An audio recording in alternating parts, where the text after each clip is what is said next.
Pune mirror आणि civic मिररच्या वाचकांसाठी तुम्ही एक संघटना म्हणून, वृत्तपत्र विक्रेता संघ म्हणून आणि त्याचे अध्यक्ष प्रतिनिधी सर्वांचे 2,500 सभासदांचे म्हणून काय सांगाल?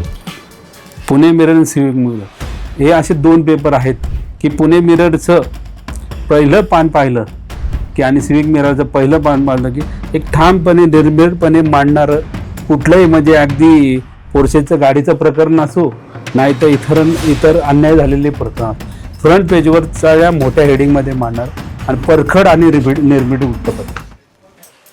सर, सर्वप्रथम आपण सिविक मिरर यांनी जे आम्हाला बोलवले खरं तर आपल्या पुणे संघटनेच्या वतीने आपलं आभारी आहे.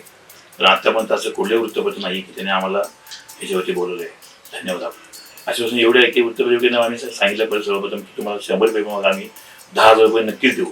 ते असून आम्ही लवकर पूर्ण करणार आहे.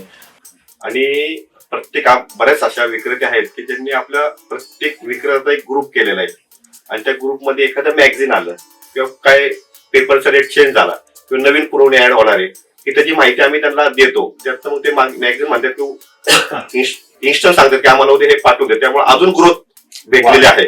आणि कुठले नवीन मॅगझिन, दिवाळीचे मॅगझिन, हे मॅगझिन ते आम्ही त्यांच्यापर्यंत ऑनलाईन पोहोचू शकतो. त्यातनं आम्हाला ऑर्डर मिळू शकते. ते प्रथमतः कसं करायला लागतं, त्यांना घरी जाऊन सांगायला लागायचं की हे नवीन मॅगझिन आले. अशा प्रकारे ह्याचा फायदा आम्हाला सोशल मीडियाचा, नेटचा फायदा होतो. धन्यवाद. आणि मिररने आम्हाला इथे बोलण्याची संधी दिल्याबद्दल.